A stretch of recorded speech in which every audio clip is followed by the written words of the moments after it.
साथियों,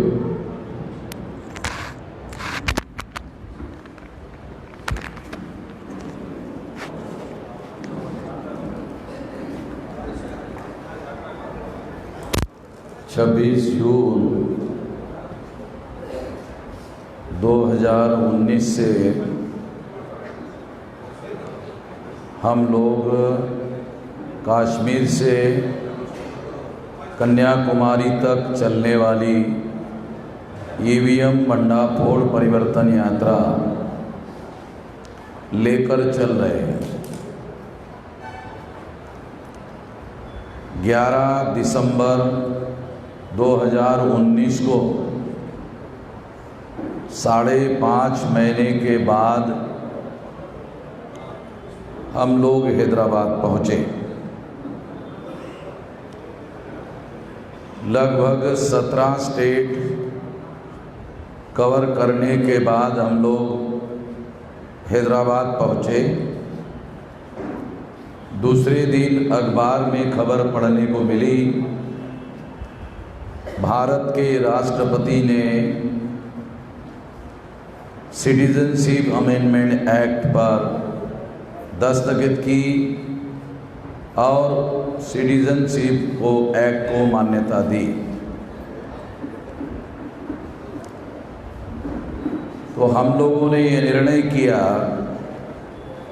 कि EVM machine के घोटाले का पर्दाफाश करने के साथ साथ सिटीजनशिप अमेंडमेंट एक्ट के पीछे जो साजिश है,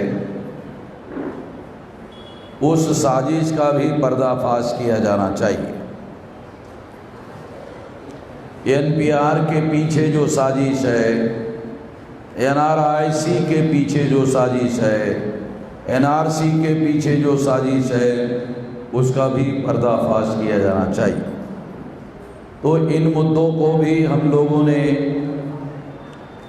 ईवीएम मशीन घोटाले के विरोध में जो कश्मीर से कन्याकुमारी की परिवर्तन यात्रा निकाली, इन मुद्दों को उसमें शामिल किया। 15 जनवरी तक हमारी ये यात्रा स्थगित रही। 16 जनवरी से हमने बसव कल्याण कर्नाटक से इस ईवीएम घोटाले के पर्दाफाश की परिवर्तन यात्रा दोबारा शुरू की साउथ इंडिया में। साउथ इंडिया में 16 जनवरी से ये परिवर्तन यात्रा शुरू हुई। 6 मई 2020 को ये यात्रा कन्याकुमारी पहुंचेगी। 3.5 महीने का समय लगेगा। 5.5 महीने का समय पहले और 3.5 महीने का समय बाद, टोटल 9 महीने तक ये परिवर्तन यात्रा चलेगी। इतनी बड़ी लंबी परिवर्तन यात्रा निकालने के पीछे ज़रूर मकसद होने चाहिए, ऑब्जेक्टिव होने चाहिए, उद्देश्य होने चाहिए। निरुद्देश्य इतनी बड़ी कार्रवाई नहीं हो सकती। तो इसके पीछे साथियों 2 बड़े मकसद है।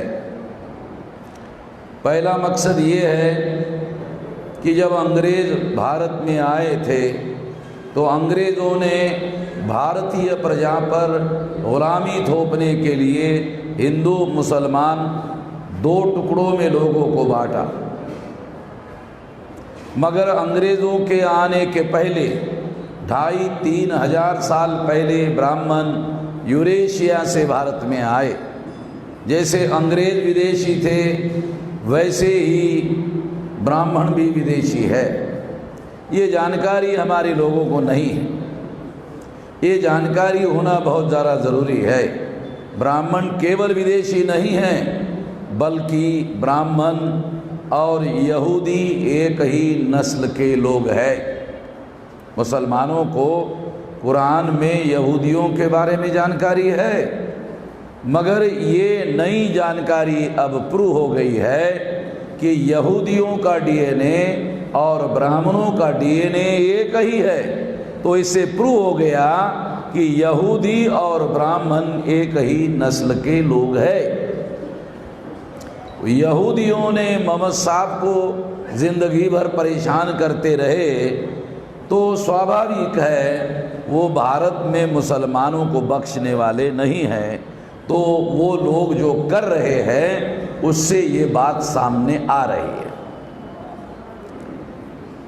जब ब्राह्मण यूरेशिया से भारत में आए तो इन्होंने भारतीय लोगों को 6000 जाति के टुकड़ों में बांटा। अंग्रेजों ने हिंदू मुसलमान 2 टुकड़ों में बांटा था। ब्राह्मणों ने भारतीय लोगों को 6000 जाति के टुकड़ों में बांटा। 1703 जातियां भारत सरकार के अनुसार 1703 जातियां शेड्यूल कास्ट की है, अर्थात 1703 टुकड़े शेड्यूल कास्ट के किए और 801 टुकड़े आदिवासियों के हैं। 3743 जातियां बैकवर्ड क्लास की, बीसी की है। तीनों को मिला दो 6000 से ज़्यादा का आंकड़ा होता है, मगर हम मानकर चलते हैं, चलो 6000 मानकर चलते हैं।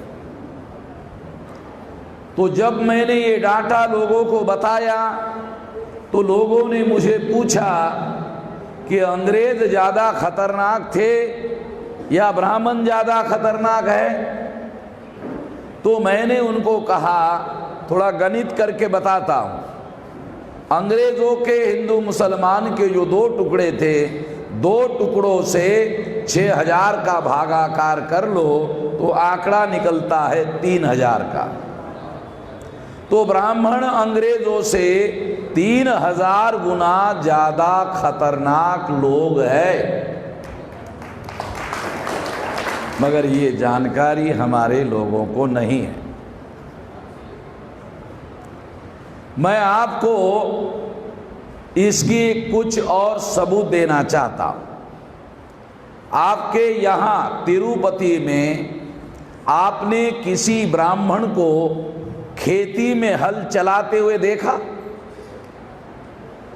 अच्छा, ईमानदार लोग सही बोल रहे हैं।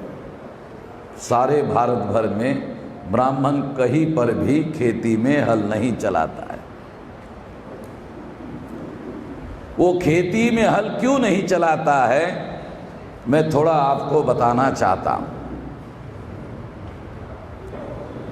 हमारे लोग मेहनत करते हैं, कष्ट करते हैं, पसीना बहाते हैं, अपने लिए रोटी कमाते हैं, और एक दिन उसको खबर मिलती है उसके घर में बेटा पैदा हुआ, तो वो ब्राह्मण के घर में जाता है हमारा आदमी और ब्राह्मण को पूछता है कि पंडित जी, हमारे घर में बेटा पैदा हुआ, क्या नाम रखे?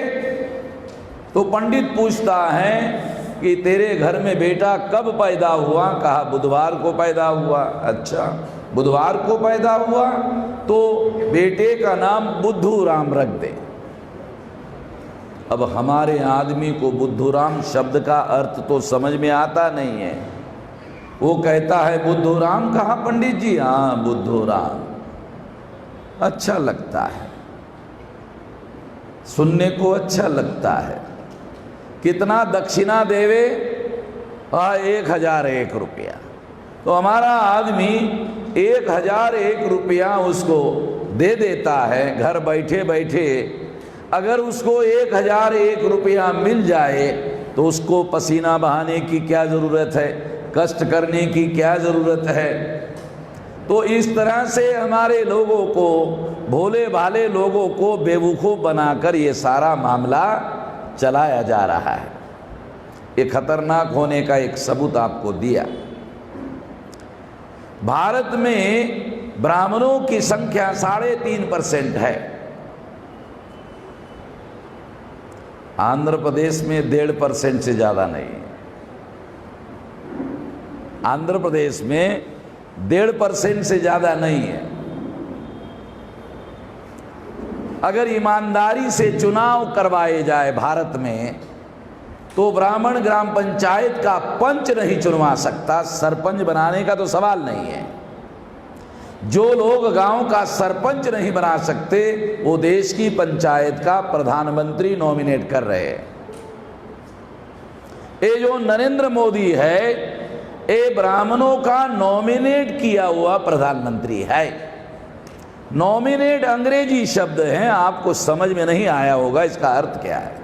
मैं देहाती आदमी हूं, आपको उदाहरण दे के समझाता हूं ये नॉमिनेट करने का क्या अर्थ होता है। देहात में शादी होती है, शादी करने के बाद शादी वाला आदमी दूसरे आदमी को परिचय देता है, ये मेरी शादीशुदा बीवी है। तो वो दूसरा आदमी पूछता है ये जो खड़ी औरत है ये कौन है? ये तो ऐसी ही रखी हुई औरत है। तो नरेंद्र मोदी भी उसी रखी हुई औरत की तरह ब्राह्मणों का रखा हुआ प्रधानमंत्री है। नॉमिनेट का अर्थ आपको समझ में नहीं आया, उदाहरण देने के बाद आपकी जो तालियां बजी तो मुझे समझ में आया कि आपको कुछ समझ में आया है। भाषण करने से ज्यादा समझना बहुत जरूरी है।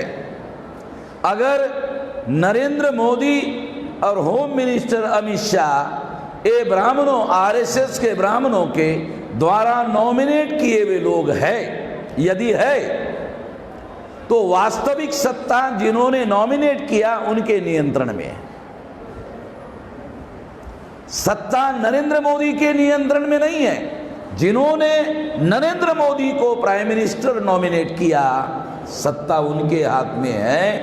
आरएसएस के ब्राह्मणों के नियंत्रण में वास्तविक सत्ता है और पर्दे के पीछे से आरएसएस के ब्राह्मण इस सत्ता का उपभोग और संचालन कर रहे हैं।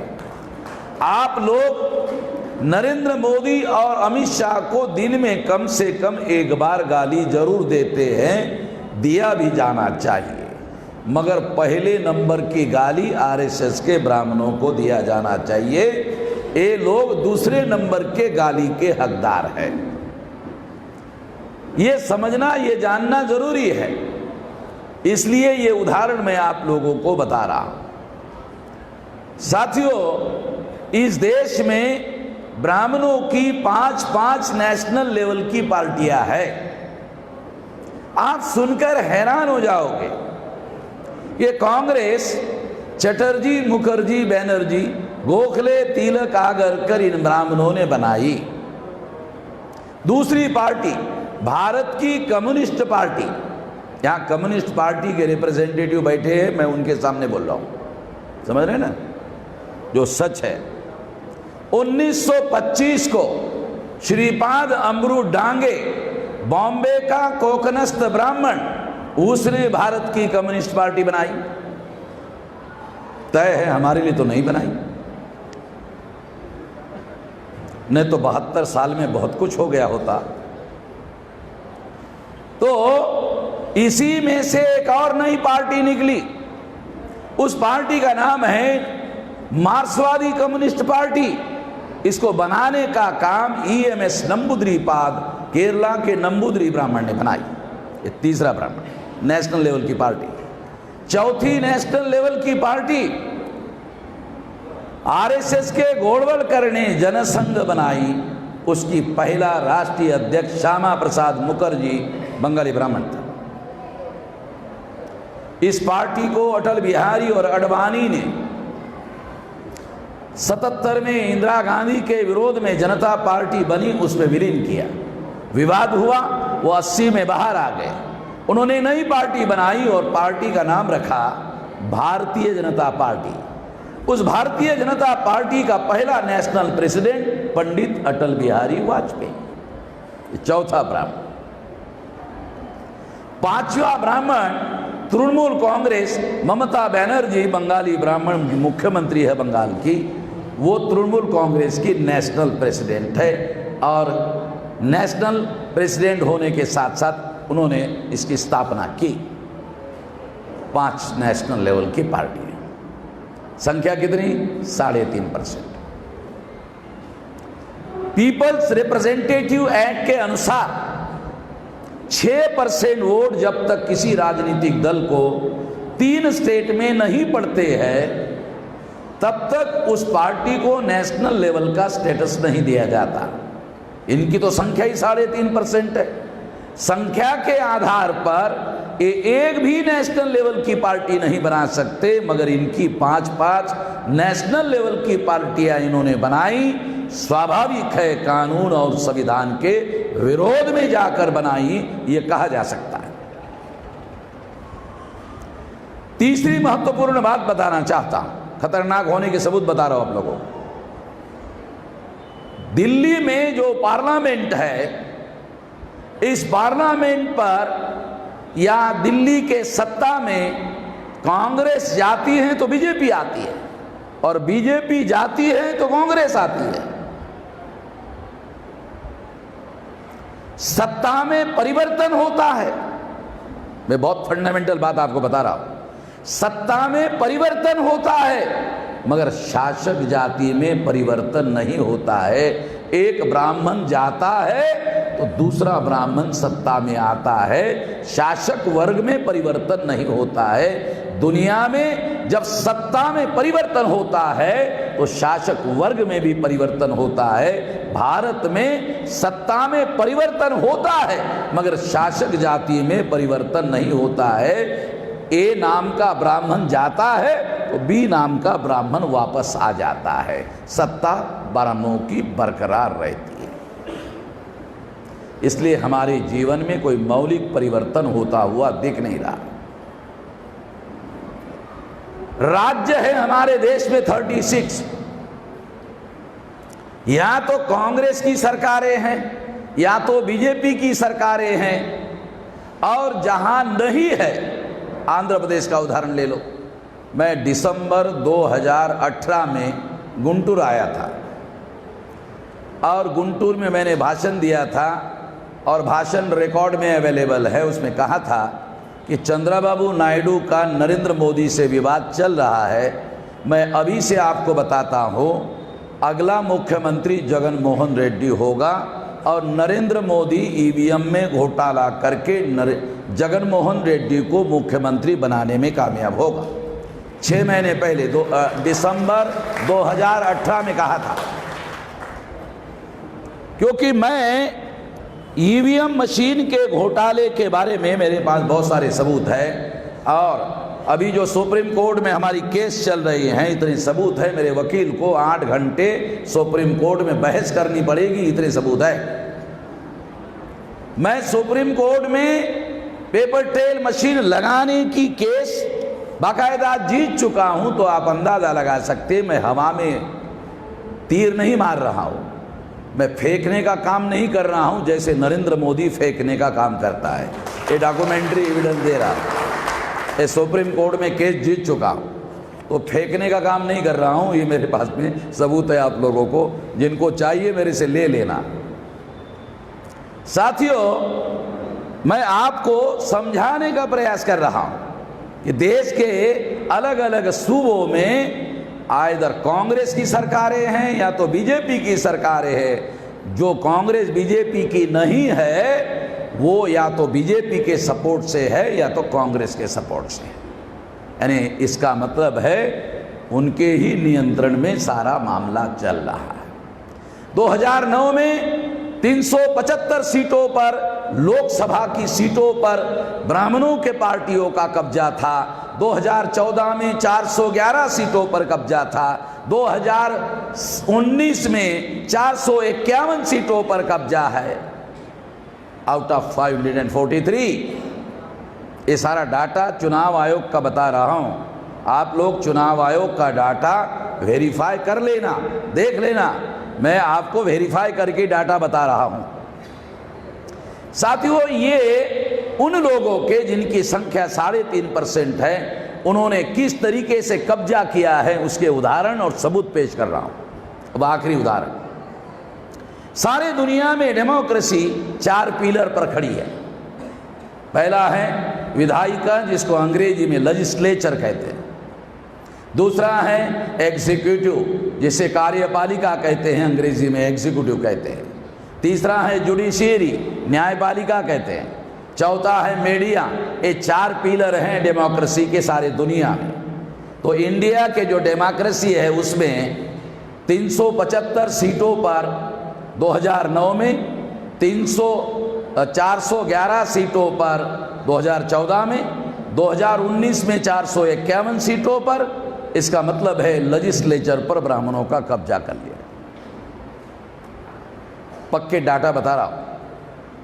दूसरा है एग्जीक्यूटिव, 79.2% प्रथम श्रेणी के IAS, IPS, IRS अधिकारी जो NPR, NRC और CAA के कानून पर अमल करने के लिए सारे देश भर लगे हुए हैं अधिकारी, जो 80% हैं इन्हीं लोगों के। हमारे लोगों को इसके डाटा जानकारी नहीं है, इसके आधार पर बता रहा हूं।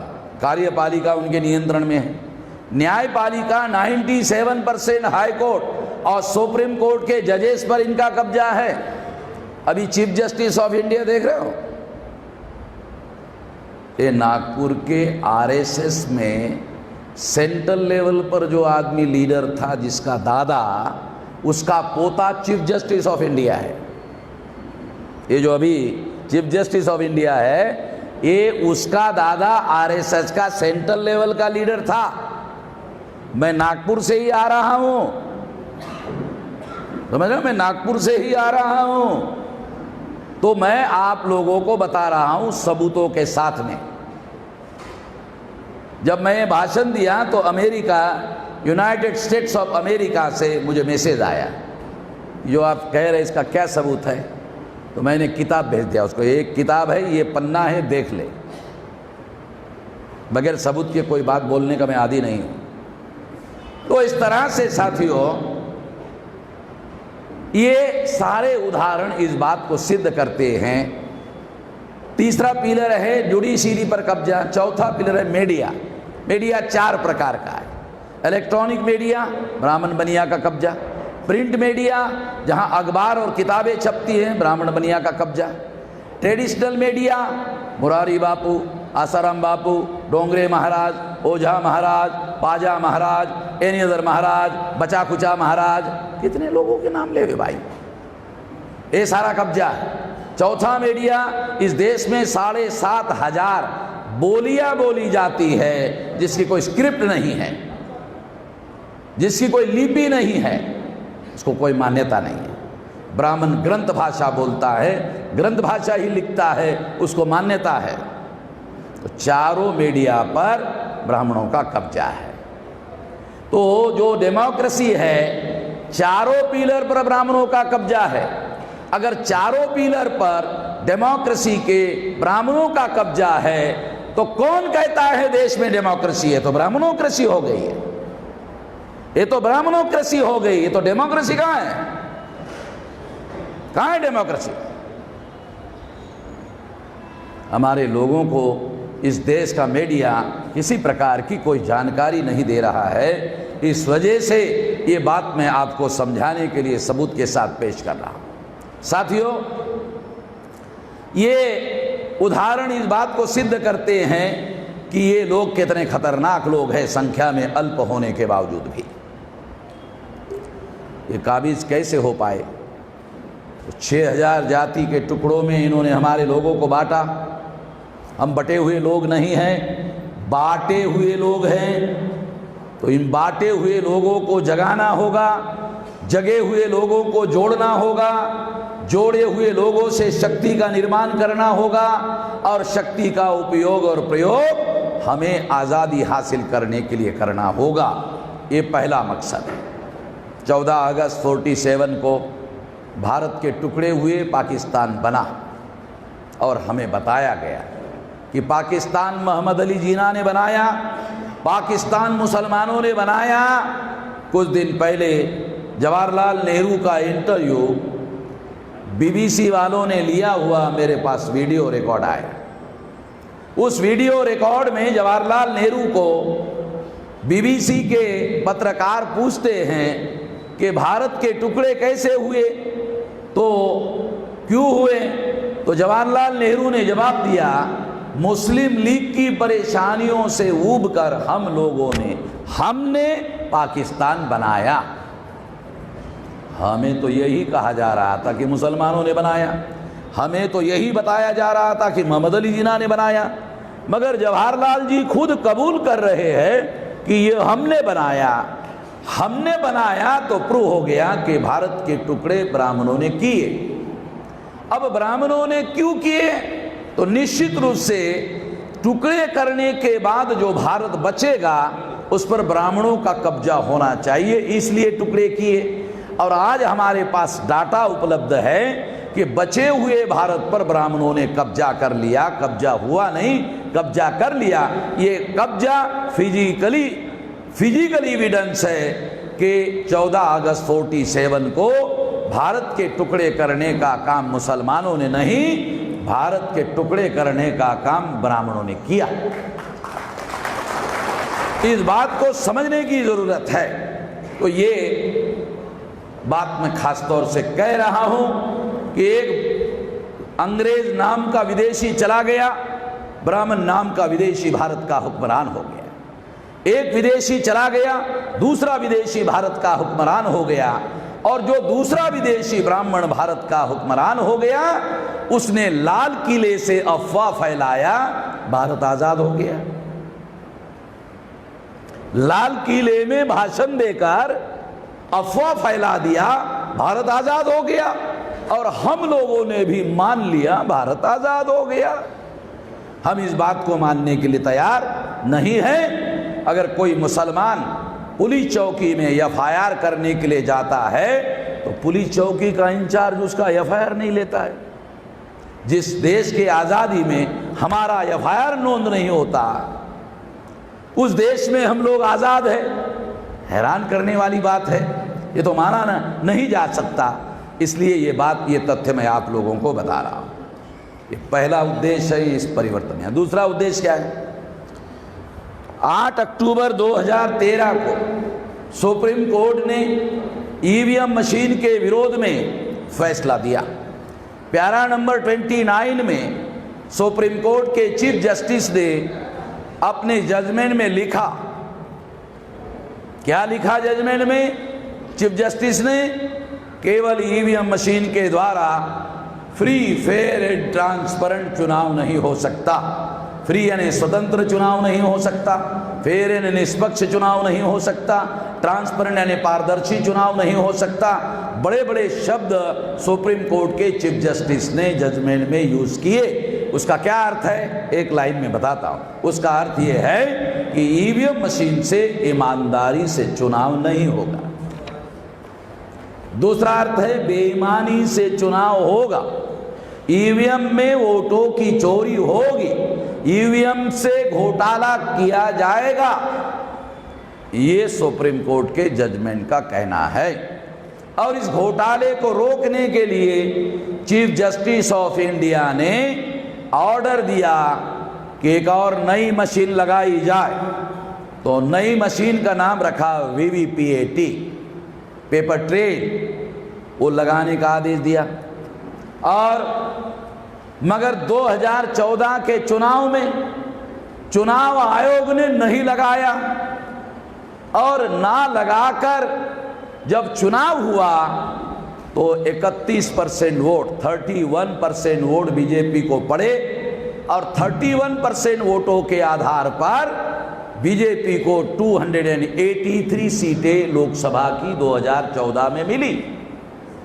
हमने प्रीवियस पॉलिटिकल पार्टी का डाटा कलेक्ट किया और कंपेयर किया तो पता चला किसी भी राजनीतिक दल को 31% वोटों के आधार पर 272 सीटें नहीं मिली, सिंपल मेजॉरिटी नहीं मिली, मगर बीजेपी को 11 सीटें, 283 सीटें मिली।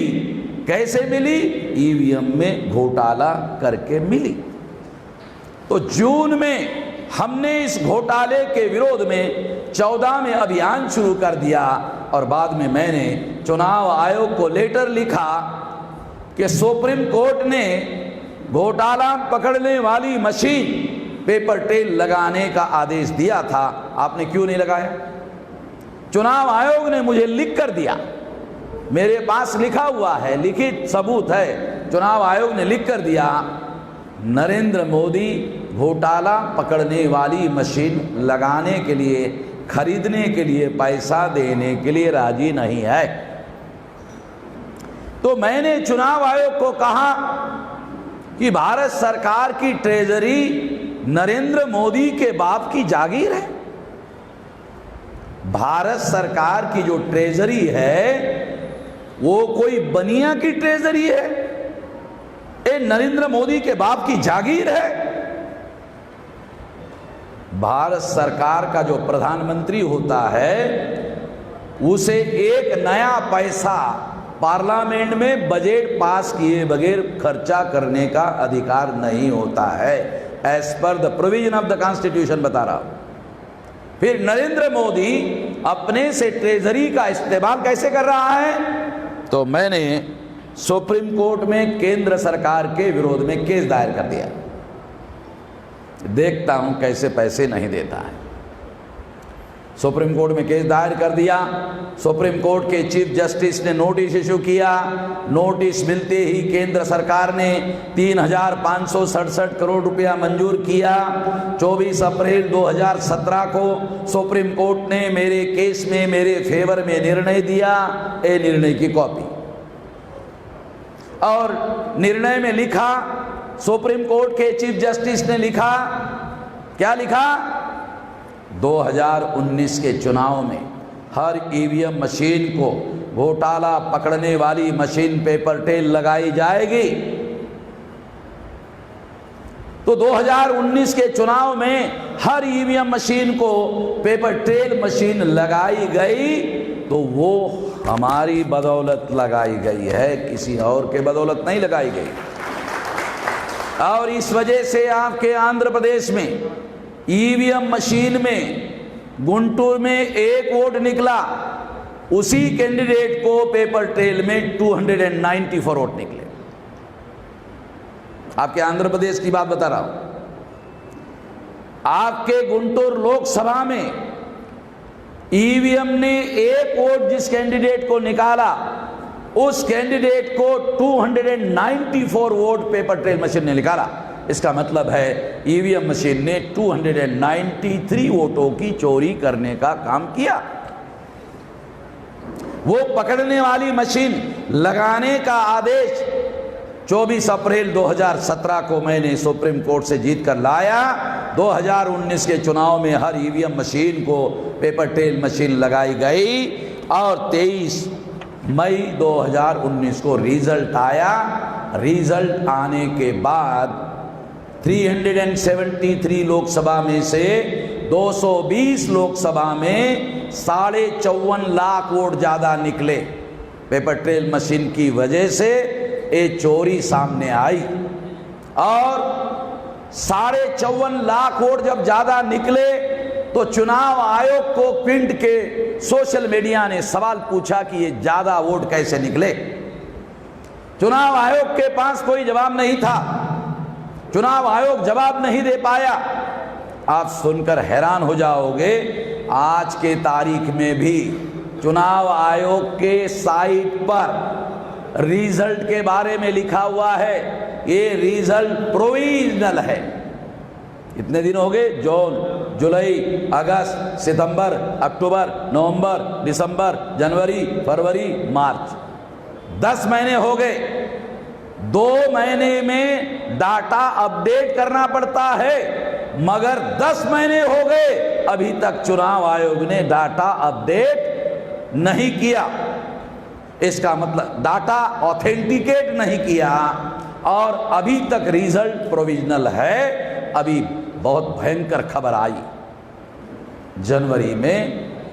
क्या भयंकर खबर आई कि पेपर ट्रेल मशीन में जो कागज का डाटा जो घोटाला पकड़ने का काम कर सकता है, वो डाटा चुनाव आयोग ने डिस्ट्रॉय कर दिया।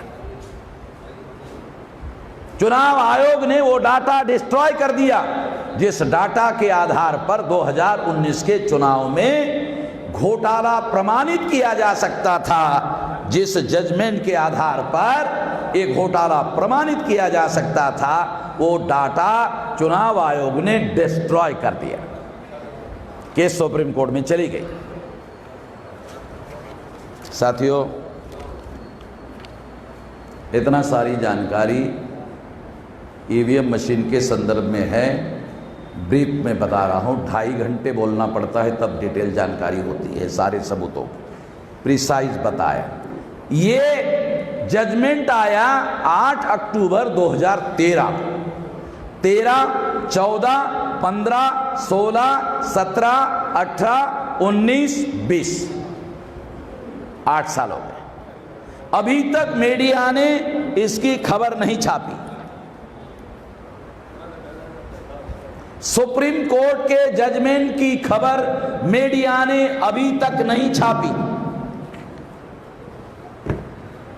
दुनिया में भलाई के काम सभी लोगों के सामने किए जाते हैं, खुल्लम खुल्ला किए जाते हैं, और जो अपराध है वो छुपकर किया जाता है। ये वजह है कि सुप्रीम कोर्ट ने ईवीएम मशीन के विरोध में फैसला दिया और मीडिया ने आप लोगों को खबर अभी तक नहीं बताई, छुपाने का काम किया। इसका मतलब है कि इस देश में ईवीएम को लाने वाले जो लोग हैं, उन्होंने इस देश में अपराध करने का काम किया और अखबार वालों ने, मीडिया वालों ने अपराध पर पर्दा डालने का काम किया। तो ये नेशनल मीडिया ये एंटी नेशनल मीडिया है।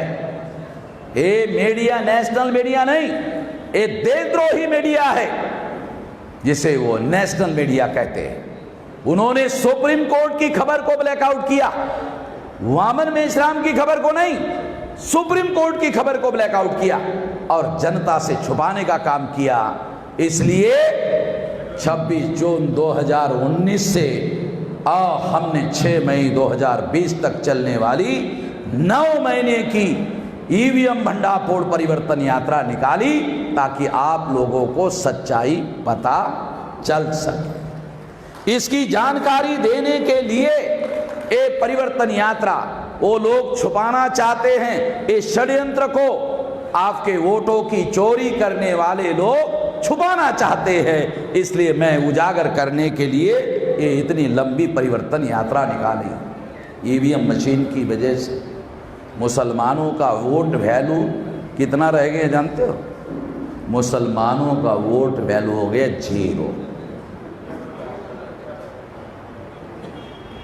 मुसलमानों का संख्या 15% है और रिकॉर्डेड बातें कही जा सकती है कि सेंट्रल गवर्नमेंट बनाने में मुसलमानों के वोटों का रोल ईवीएम मशीन आने के पहले बहुत महत्वपूर्ण हुआ करता था और सेंट्रल गवर्नमेंट बनाने में मेजर रोल मुसलमानों के वोटों का हुआ करता था। आज मुसलमानों के वोटों का वैल्यू 0 हो गया है।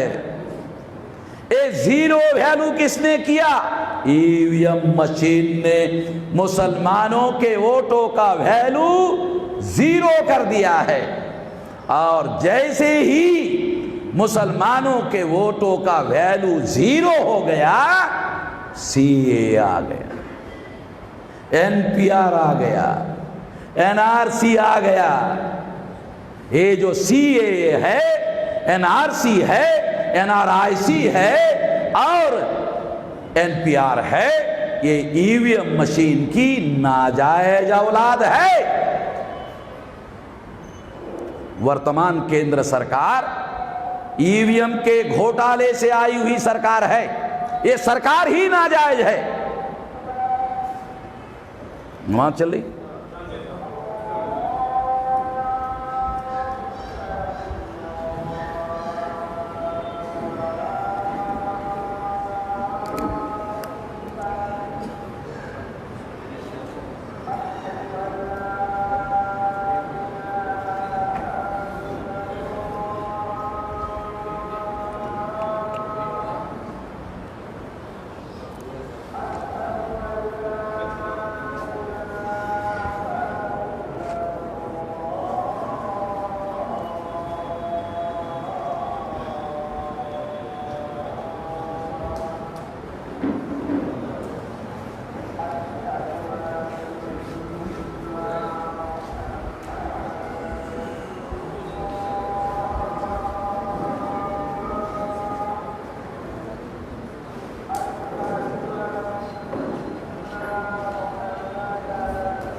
हो गया।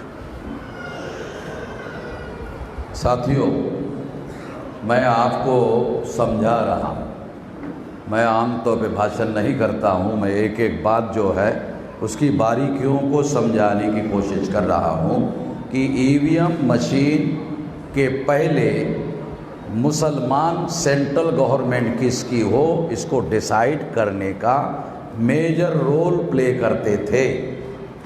2014 में पहली बार मुसलमानों के वोट का वैल्यू 0 हो गया। ये बात जब बीजेपी 283 सीटों पर चुनकर आई, मुसलमानों के वोट दिए बगैर बीजेपी को मेजॉरिटी से भी 11 सीटें ज़्यादा मिली, तो उन्होंने मुसलमानों के वोट का वैल्यू 0 कैसा हो गया? 0 कैसा हो गया? वो बताता हूँ। आप जिसको चुनना चाहते हैं वो चुनकर आता नहीं है।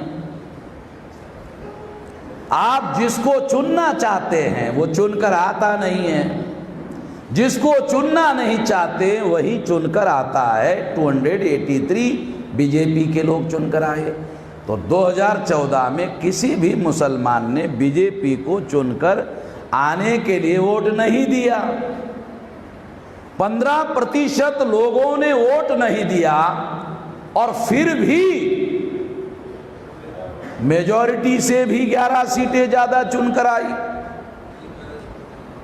ऐसा तो 2014 के पहले लोकसभा के चुनाव में कभी भी नहीं हुआ। ये समझना जरूरी है। दूसरी बात, इसकी वजह से ट्रिपल तलाक आ गया, बीजेपी वालों ने लाया, सीए आ गया, एनपीआर आ गया, एनआरसी आ गया, एनआरआईसी आ गया। अभी 2 कानून का ड्राफ्ट तैयार हो रहा है। आप लोगों को पता नहीं है, 2 कानून, कॉमन सिविल कोड का ड्राफ्ट तैयार हो रहा है और जनसंख्या नियंत्रण का कानून का ड्राफ्ट तैयार हो रहा है। भागवत ने डिमांड कर दिया, क्योंकि सरकार तो भागवत ही पर्दे के पीछे से चला रहा है। तो मैं आपको उदाहरण देकर के समझाता हूं कि सीए, एनआरसी और एनपीआर ये ईवीएम मशीन की नाजायज औलाद कैसे है। आपको शायद मालूम होगा कि नरेंद्र मोदी भारतीय जनता पार्टी के सबसे बड़े नेता नहीं है। सबसे बड़े नेता अटल बिहारी आडवाणी है और नरेंद्र मोदी भाजपा का चादर बिछाने वाला कार्यकर्ता है। तो चादर बिछाने वाला कार्यकर्ता है। अटल बिहारी और आडवाणी ने कई बार चुनाव दोनों ने मिलकर पूरी ताकत लगाकर लड़ा, तो सीटें चुनवा कर ला सके 182। चुनाव आयोग का साइट पर डाटा देख लेना। पूरी ताकत लगाकर अटल बिहारी और आडवाणी दोनों मिलकर 182 सीटें जितवा कर लाए। और जो चादर बिछाने वाला कार्यकर्ता है उसने 2019 में 303 सीटें चुनवा कर लाया। दोनों मिलके 182 से कभी नहीं जितवा कर लाया। और चादर बिछाने वाला नरेंद्र मोदी ने 303 सीटें जितवा कर लाया। ये सारा चमत्कार ईवीएम मशीन की वजह से हुआ। 2004, 2009 में कांग्रेस ने ईवीएम में घोटाला करके चुनाव जीता। ये केस डॉक्टर सुब्रमण्यम स्वामी सुप्रीम कोर्ट में लेकर गए और उनका सुप्रीम कोर्ट में कहना था ईवीएम मशीन में 4 बड़े फॉल्ट है। चीफ जस्टिस ने प्राइमा फेसी में डॉक्टर सुब्रमण्यम स्वामी की बात को स्वीकार किया, नोटिस इशू किया। मनमोहन सिंह प्रधानमंत्री थे। जब नोटिस मिली तो कांग्रेस के नेता परेशान हो गए कि हमारी चोरी 2014, 2004, 2009 की चोरी पकड़ी गई, अब क्या किया जाए। तो कांग्रेस के नेताओं ने नागपुर में आरएसएस के हेडक्वार्टर पर संपर्क किया और आरएसएस और बीजेपी को कहा कि यदि आडवाणी और चंद्रबाबू नायडू मिलकर ईवीएम मशीन के विरोध में रथ यात्रा निकालने वाले हैं। यदि ईवीएम इल्लीगल घोषित हो गई तो 2004-2009 की सरकार, ईवीएम में घोटाला करके आई हुई सरकार भी इल्लीगल घोषित हो जाएगी और उसके डोमेस्टिक और इंटरनेशनल एग्रीमेंट भी इल्लीगल घोषित हो जाएंगे। इसलिए देश खतरे में पड़ जाएगा। आडवाणी जी को रोको। आरएसएस ने कहा रोकेंगे। हमें क्या फायदा होगा? कांग्रेस ने कहा आपको भी फायदा होगा। क्या फायदा होगा? 2014-2019 आप घोटाला करके जीतो, सरकार हमारी है। 2013 में प्रधानमंत्री हम है, चीफ इलेक्शन कमिश्नर हमने बनाया है। पहले घोटाले में कमिश्नरों ने हमें मदद की, 2014 में आपको भी मदद होगी। और उन लोगों ने, कांग्रेस ने उनको वादा किया तो आरएसएस ने कहा कि आपने 2 बार घोटाला करके चुनाव जीता और आप हमको कई बार घोटाला करने के लिए कह रहे हो, ये बराबरी का सौदा नहीं है।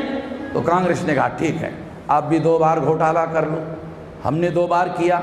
हमारे घोटाले के बारे में तुम चुप रहना, तुम्हारे घोटाले के बारे में हम चुप रहेंगे। तेरी भी चुप, मेरी भी चुप, चिड़ी चुप, कोई नहीं बोलेगा।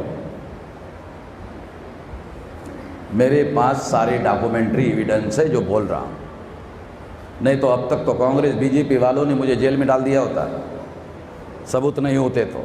समझ रहे ना? मेरी केस सुप्रीम कोर्ट में चल रही है, नोटिस इशू हो गया, अभी तक चुनाव आयोग ने मेरे किसी सवाल का जवाब नहीं दिया।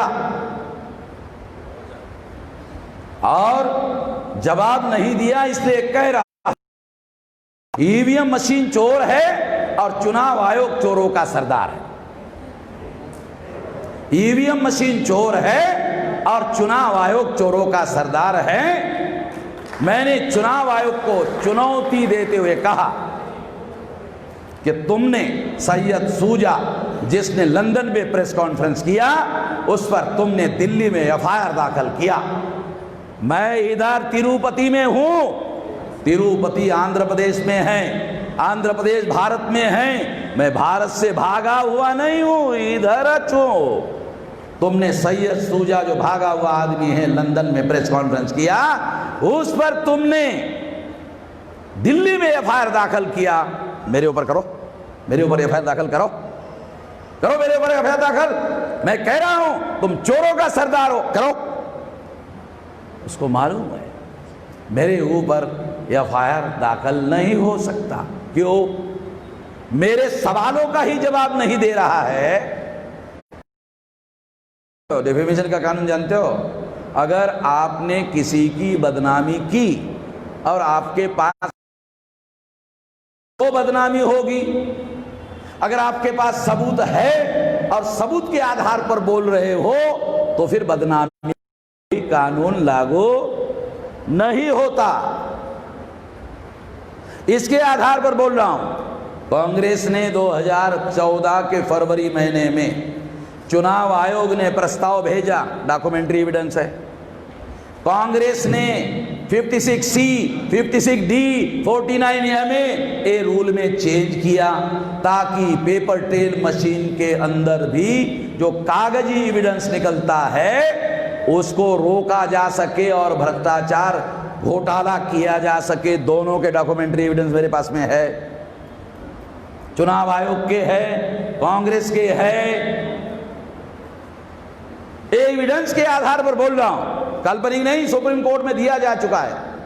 इसलिए साथियों, मैं आपको यह कहना चाहता हूं कि नरेंद्र मोदी अगर ईवीएम में घोटाला करके चुनाव जीत कर आया है और 303 सीटें जीत कर आने के बाद सीएए बनाया है, तो इसका मतलब है सीएए का कानून नाजायज बहुमत ने, नाजायज सरकार ने बनाया हुआ ये नाजायज कानून है। इसलिए कह रहा हूं सीएए, एनआरसी, एनपीआर ये ईवीएम की नाजायज औलाद है।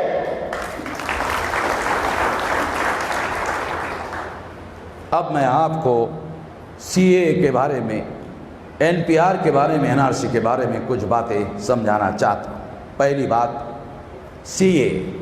नरेंद्र मोदी ने पाकिस्तान का नाम लेकर सीए बनाया और कहा जैन, बुद्धिस्ट, हिंदू, सिख, पारसी, इन लोगों के ऊपर अगर पाकिस्तान में अन्याय होता है और ये लोग अगर भारत में आते हैं तो इनको नागरिकता दी जाएगी। एक हफ्ता पहले सिख परिवार अमृतसर में गोल्डन टेम्पल में मत्था टेकने आए। पत्रकारों ने उनको पूछा कि नरेंद्र मोदी पाकिस्तान में अन्याय होने वाले नागरिकों को नागरिकता देना चाहते हैं, आपका क्या कहना है? तो पाकिस्तान के जो नागरिक सिख परिवार जो अमृतसर में मत्था टेकने आए थे, उन्होंने जवाब दिया ये सियासत है।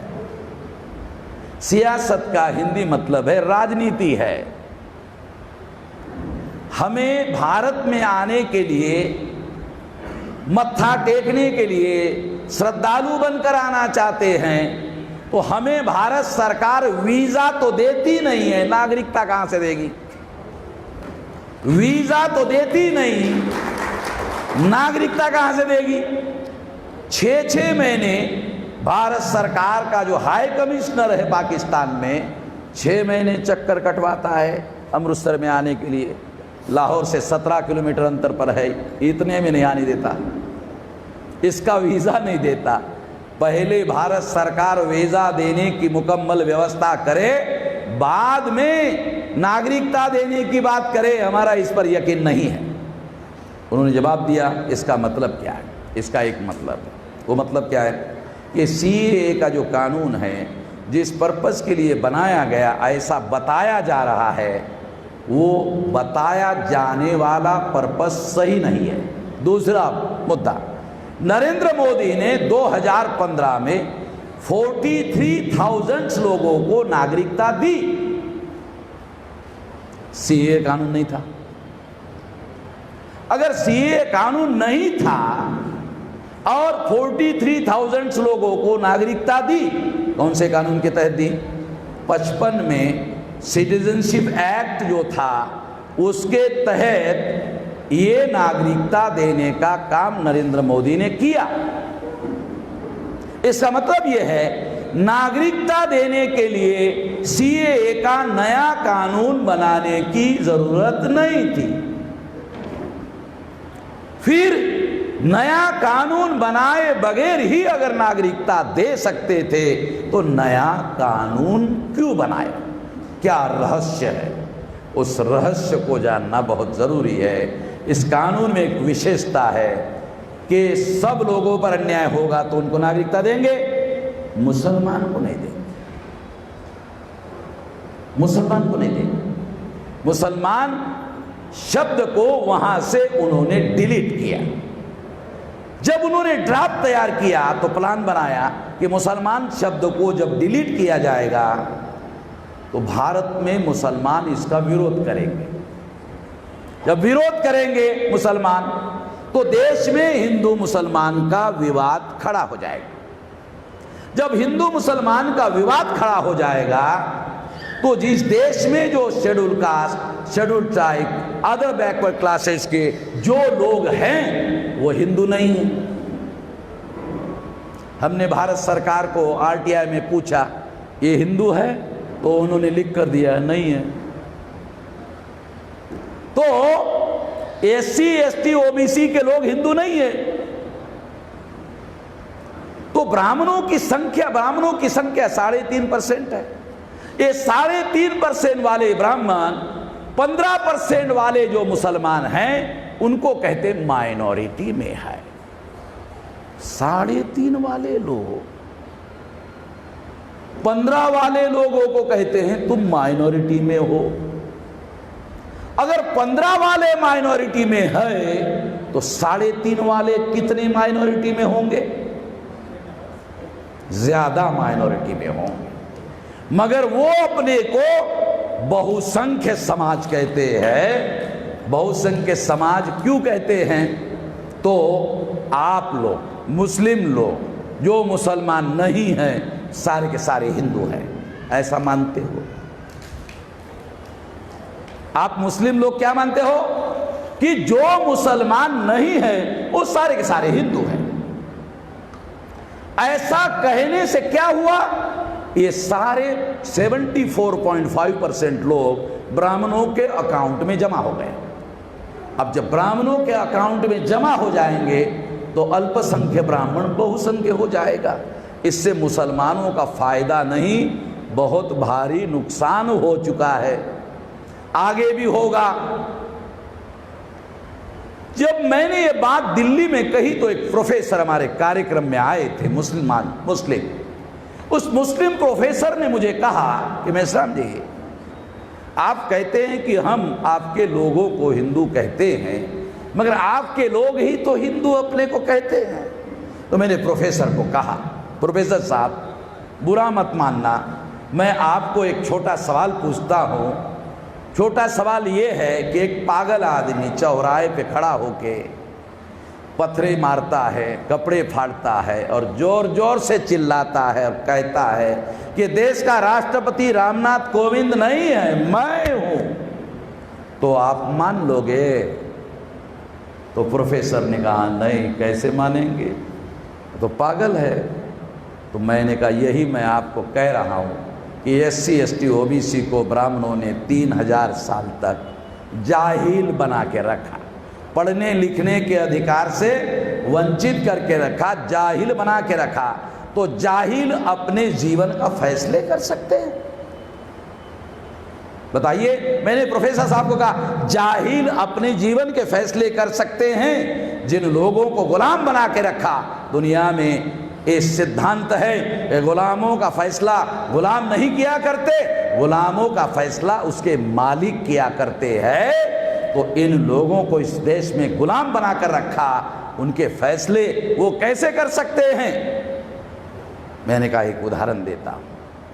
आगरे के पागल खाने में एक बार जवाहरलाल जी गए, नेहरू जी प्रधानमंत्री गए, तो जो पुलिस अधीक्षक था, IPS ऑफिसर, जब सारे पागल लोग पागल खाने के जो दरवाजे थे उनमें लोहे के रॉड रखे थे, उसको पकड़कर ऐसा देखने लगे कि ये जो चूड़ीदार पायजामा और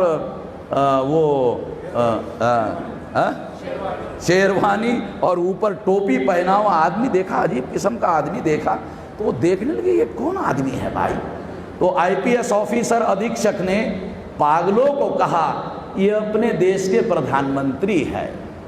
तो पागलों ने कहा यहां आने वाला हर आदमी यही कहता है, यहां आने वाला हर आदमी यही कहता है। तो क्या उस पागल की बात को सच माना जाएगा? नहीं माना जाएगा ना। जैसे पागलों की उस बात को सच नहीं माना जा सकता, वैसे SC ST OBC के जो 3000 साल के जाहिल और गुलाम लोग हैं, उन लोगों को मैं जानता हूं। ये माइक चला गया है, मेरी आवाज़ आपके पास आ जाएगी, इसको मैं रख देता हूं। साथियों, मैं आपको बताना चाहता हूं, अहम बात बताना चाहता हूं, वो ये है कि इनको हिंदू कहने से आप लोगों का संकट बढ़ गया, अल्पसंख्यक ब्राह्मण बहुसंख्यक हो गए और इसकी वजह से देश पर कब्जा करना उनको फायदा हो गया। नुकसान आप लोगों का हुआ, इससे खबरदारी आपको लेनी होगी। किसी ने कहा फिर इनको क्या कहा जाए, हिंदू ना कहा जाए तो संविधान में इनको शेड्यूल कास्ट लिखा हुआ है, तो जो संविधान ने लिखा वो कहो। इनको शेड्यूल ट्राइब कहा गया, शेड्यूल ट्राइब कहो। इनको BC कहा गया, BC कहो। जब संविधान उनको जो कहता है वो कहो, कोई जरूरी नहीं है कि हिंदू कहा जाए। साथियों, ये इसलिए मैं समझा रहा हूं, इसके पॉलिटिकल कॉन्सिक्वेंसेस है, इसके नुकसान बहुत ज़्यादा हो चुके हैं, आगे रोका जाना चाहिए। मैंने आपके बड़ों को, मुस्लिम पर्सनल बोर्ड के जनरल सेक्रेटरी वली रहमानी साहब को समझाया, मैंने हज़रत मौलाना सज्जाद नोमानी साहब को समझाया, उनको बात समझ में आई कि हाँ ये मामला गंभीर है। साथियों, ये पॉलिटिकल कॉन्सिक्वेंसेस वाला मामला है। इस बात को ध्यान में रखते हुए ब्राह्मणों ने प्लान बनाया कि हिंदू मुसलमान का विवाद खड़ा हो जाए। विवाद खड़ा होगा तो फिर SC ST OBC को आसानी से हिंदू बनाया जाना संभव होगा।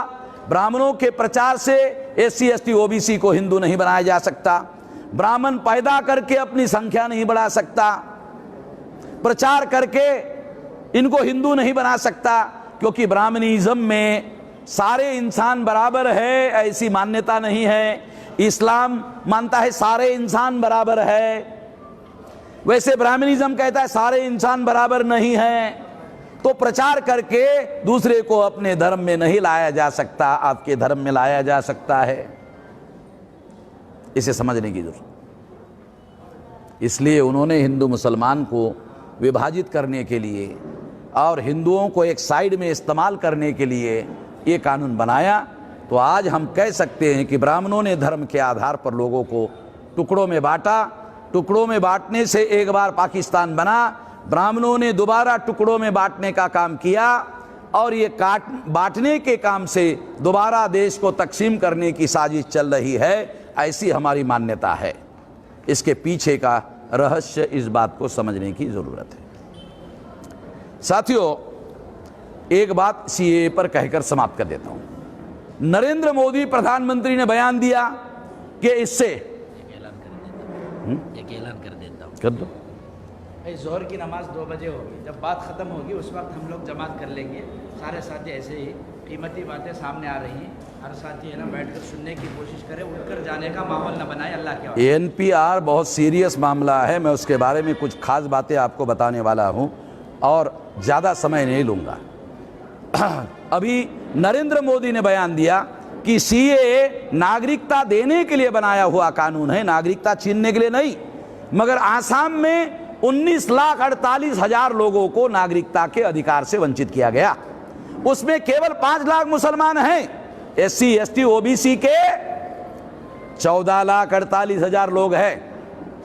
संघ परिवार ने इसको छुपाया, BJP ने इसको छुपाया, कांग्रेस ने इसको छुपाया, कम्युनिस्ट पार्टी ने इसको छुपाया, मार्क्सवादी कम्युनिस्ट पार्टी ने इसको छुपाया। कोई ये नहीं कह रहा है, वो केवल इतना कह रहे कि इससे केवल मुसलमानों को नुकसान होगा। मगर 14,48,000 SC ST OBC के लोगों को नागरिकता के अधिकार से वंचित कर दिया गया और इस बात पर पर्दा डालने की कोशिश की जा रही है। इसलिए ये तथ्य मैं आप लोगों को बता रहा हूं।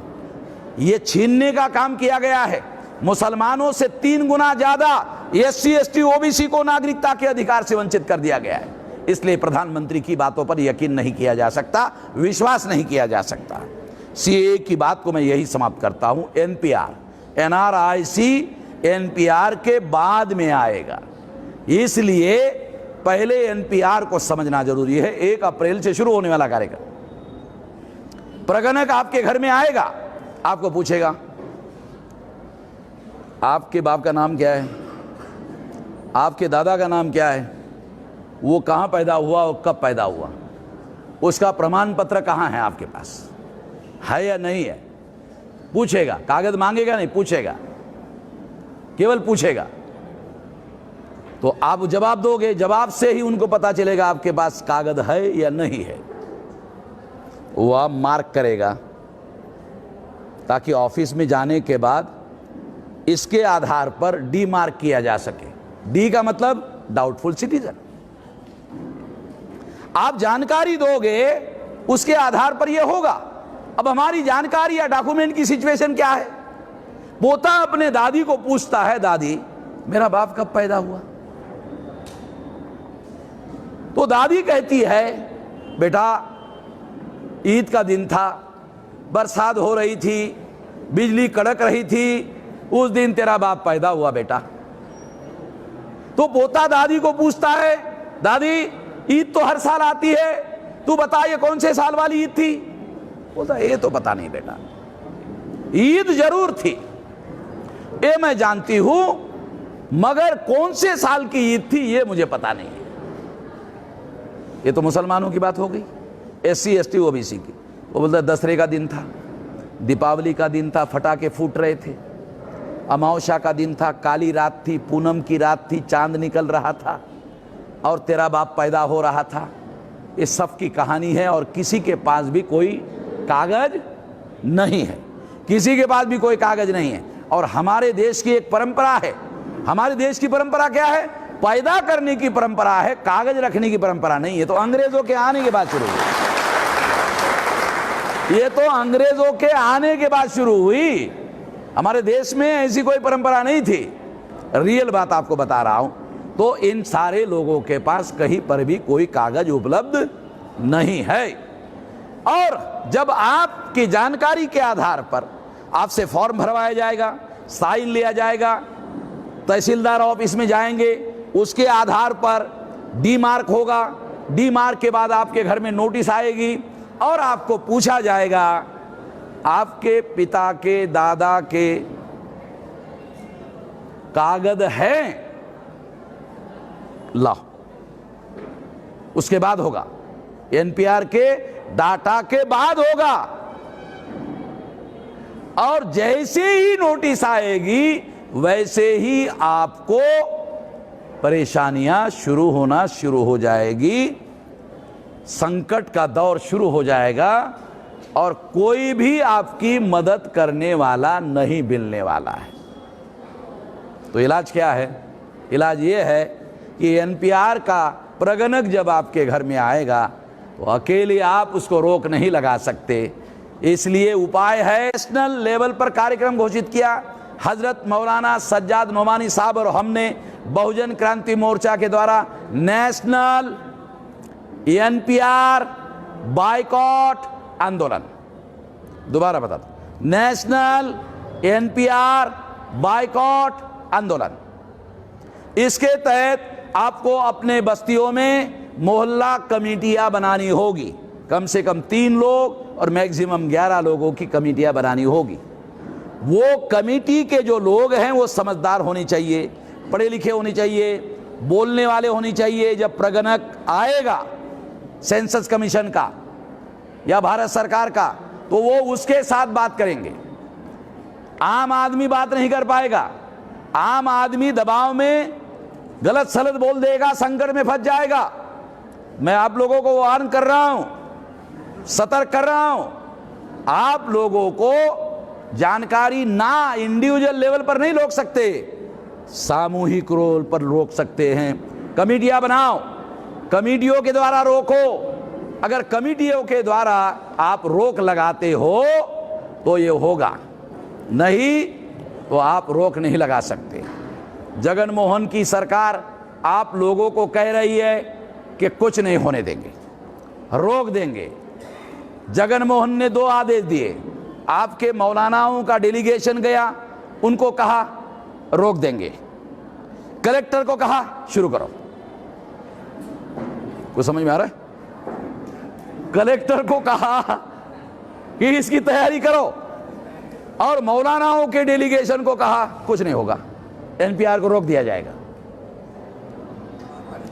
विधानसभा में हम सरकार को, नरेंद्र मोदी को दरखास्त करेंगे। अरे आंदोलन का नहीं मान रहा वो, तेरी दरखास्त की मानेगा?